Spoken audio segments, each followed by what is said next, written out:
네, 반갑습니다. 벌써 이제 강의가 9번째 정도 강의가 된 것 같습니다. 날씨가 참 좋아요. 일조건이 좋고, 요즘은 여름이 좀 긴 느낌인데, 제주뿐만이 아니라 전국에도 날씨가 굉장히 더웠습니다. 열대야가 한 15일 정도 더 연장이 되고 더운 날씨인데, 그래서 그런지 저희 덕산사 대웅전 앞마당에 그 연못에 피어있는 그 수련 홍련들도 작년에 비해서는 좀 더 오래 가서 좋은 것 같습니다. 오늘 문득 그 연못에 피어있는 연꽃들의 모습을 보면서 서정주 시인이 만든 시 중에 연꽃 만나러 가는 바람같이라는 그 시 구절이 생각이 납니다. 연꽃 만나러 가는 바람이 아니라 연꽃을 만나고 온 바람같이 다소 덜 섭섭한 듯 이렇게 나오는 시가 있어요.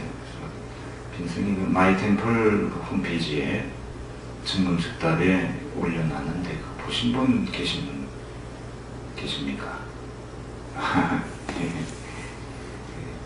대답을 이렇게 안 해요. 크게 좀 대답을 좀 해주시죠. 대답들을 잘 해야 됩니다. 그 자리 단대 분리가 나도 깨우치고 너도 깨우치고 그러려면 이 커뮤니케이션이 잘 이루어져야 돼요. 우리 그 덕산사 신도는 숙기가 없어. 얌전한 것도 좋은데 불교는 탕구리가 있어야 돼요. 우문을 가지고 자꾸 스님을 괴롭혀야 돼요. 그래서 스님 반야심이 뭡니까? 스님 절로 어떻게 합니까? 안욕따라 삼적삼류가 뭡니까? 계속 물어봐요. 그래 여러분들이 선불을 할 수가 있습니다. 대답을 이제 좀 잘 하세요. 네. 자연의 가장 호시절입니다. 하늘도 이제 드높고 또 녹음 짙은 산세도 더 절경으로 변해가고 이제 한두 달 정도 있으면 아기 단풍이 피어오르고 또 가장 좋은 그 산들바람 날씨 자연의 호시절인데 우리 그 사부대중 중생들은 부처님의 법을 듣고 숙지하고 그 계율을 지키고 공부하는 것이 가장 좋은 호시절이라고 봅니다. 불교는 깨달음의 종교니까 내가 깨달아 보려고 법당 안에 앉아서 그 주지스님의 큰 스님의 법문을 들을 때 이때가 가장 호시절이라고 봐요. 이런 그 자연의 호시절에 어떤 격식이나 이런 걸 따지지 말고 깨우치려고 또 뭔가 지혜를 얻으려고 하는 분은 격식 없이 무조건 달려들어야 됩니다. 도라는 게 그래요. 그래서 보조 진을국사, 이런 진을국사 하면은 국사라는 얘기 들어봤죠. 그 왕을 보필하는 그 스님이고 나라를 다스리는 스님이 이제 보조국사입니다. 아주 오래전에는 이제 보호국사가 유명했고 조선 때는 진을국사가 유명하고 우리나라 그 대한민국 불교종단도 두 개로 나누면은 대표적인 것이 대한불교 조계종이 있고 한국불교 태교종이 있는데 한국불교 태교종은 보국사가 이제 조사예요. 선사라고 하죠. 시조라고 할 수 있고 대한불교 조계종은 진을국사인데 진을국사가 수행하는 방편, 수행하는 가장 빠른 방법을 담은 책을 냈는데 그 책이 수신결이라는 책입니다. 이 수신결이라는 책에 보면 이런 얘기가 나와 있어요. 간단하게 이제 한 4구 정도의 그 개성으로 나와 있습니다만 수구섭이 신막봉 하면 시고행자 능득돈이라 이런 게 있습니다. 숫자는 닦을 숫자, 지킬 숫자, 뭐 많은 숫자가 있지만 여기서는 지킬 숫자를 썼어요. 수구, 구는 입구자, 그 입을 지켜라. 그 섭은 걷어들일 섭입니다. 섭의, 의는 생각의 자. 입을 지키고 생각을 걷어들이고 그 생각은 이제 악업을 짓는 생각, 번뇌망상을 만드는 그런 생각이죠. 악한 생각, 그런 생각을 걷어들이고 수구의 섭의 신막범, 신은 몸신자예요. 막범, 몸을 범하지 않고, 자기의 몸을 범하지 않고, 여기에는 이제 우리 몸에 눈, 코, 입, 귀, 혀, 이런 부분들이 다 있죠.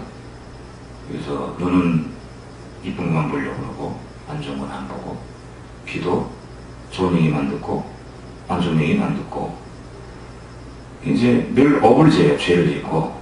그러니까 이제 이 그 눈, 코, 입 이런 부분들이 몸에 달려 있으니까 몸을 잘 보호하고 함부로 범하지 말아라. 그러니까 누구를 이렇게 째려보는 것도 막범이에요. 신막범. 몸으로 이제 범하는 그런 업입니다. 최고. 그래서 수구의 섭의 신막범. 입을 지키고 생각을, 안 좋은 생각을 거둬들이고 또 몸을 청정하게 해서 나쁜 행위를 범하지 않으면 이것이야말로 시고행자, 이런 사람이야말로 능득도, 능히 도를 얻는다. 이런 얘기. 뭐 간단한 얘기지만은, 모든 이제, 우리 그 수행하는 그 성직자, 구도자의 스님들이 늘 이 수심교를 또 공부를 하는데 그 얘기가 이제 나와요. 우리가 이제 수행을 한다고 하면 이렇게 수행을 해야 되겠다. 이런 거 한 가지 어떤 캐치프레이를 이제 딱 걸어놓고 편하게 수행하시면 되는 겁니다. 자기 근기에 맞게.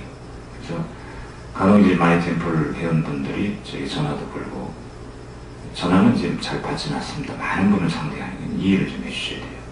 또 이제 그 메일이나 문자로 물어보는 것이, 스님 어떻게 하면은 수행이 되겠습니까? 어떻게 하면 깨우칠 수 있습니까? 어떻게 하면 좋겠습니까? 어떻게 기도하면 좋겠습니까? 편하게 하세요. 그 근기에 맞게. 내가 목소리가 좀 깨꼬리처럼 이쁘다 그러면 진언을 합니다. 진언은 진실한 말이에요. 그래서 이제 대표적으로 스님이 이제 알려드리는 소원성 지진안 있죠. 옴살방모짜모리 사다의 사바. 이게 이제 고대 인도어 산스크리트어로 되어 있는데, 진언은 그 해석을 하지는 않습니다. 그대로 그냥 소리 나는 대로 있는 거예요. 이제 살아가면서 평생 그 안 좋은 생각 하나 일으켜서 꺼트리지 않고 그대로 그거를 발사를 해서 업을 짓기 때문에 여러분들이 생각해서 딱 결정해서 행동하는 그게 업이에요. 평생 업을 짓고 살 수밖에 없는데, 그래서 누구나 선업도 있겠지만 악업이 더 많아요. 그래서 이걸 좀 제거하고 없애려고 그러면은 참회진언을 해야 돼요. 참회진언. 참회진언 옴살방모짜모지 사다야 사다. 이런 진언을 목소리 이쁘다면 안 이쁘도 해야 됩니다. 당연히 요즘 내가 건강도 좀 어렵고 그런데 요즘 나를 깨우는 108배가 유행인데, 108배를 하면 신장도 좋아지고 용천율을 자극해서 혈액순환도 좋고 다이어트도 좋다. 절을 해야 되겠다. 그럴 때는 108배를 하시고, 108배는 기본이에요. 체조밖에 안 돼요. 500배, 1000배, 1080배, 3000배, 30,000배 이렇게 나갑니다. 그런 것이 이제 가연정진이고 용맹정진이거든요. 절을 해보는 방법도 있고, 또 독경, 또 참선. 난 조용한 거 좋다. 어느 절에 들어가세요. 여러분 그 절에 들어가는데 오지 마세요. 안 합니다. 어느 절이라도 들어가요. 들어가서 좌정한다는 거죠. 좌정. 가만히 이제 양반다리로 고요하게 앉아있는다. 그래서 자를 한번 보는 겁니다. 여러분 본성을 보면 부처라고 그러니까, 부처님의 그 소질을 다 갖고 있다니까, 나도 부처님의 소질이 있다 그러면 부처님이 위대하신 분이니까 나도 위대한 어떤 소질이 있을 것이고 그런 성격이 있을 것이다. 그런 성정이 있을 것이다 하고 가만히 내 안에 자기를 발견해 보는 겁니다. 피 안에 들어보는 거예요. 그런 근기에 맞춰서 그렇게 되고, 내가 절이 멀어서 가기 어렵다 그러면 인연된 스님에게 기도도 부탁해보고 또 축원도 해보고 그러면서 이제 불자가 되는 거예요. 제가 이 얘기를 왜 드리냐면, 부처님은 정성을 다해요. 그 사람의 지위나 또 남녀노소 따지지 않고 계급 따지지 않고 정성을 본다. 어떤 기도를 해도 좋다. 한 가지는 꼭 소원이 성취가 됩니다. 이것을 이제 여러분들이 정확하게 개념을 이해하시고, 저는 스님 안 돼요. 저는 어떻게 하면 좋습니까? 하지 마시고 기억식 없이 기도를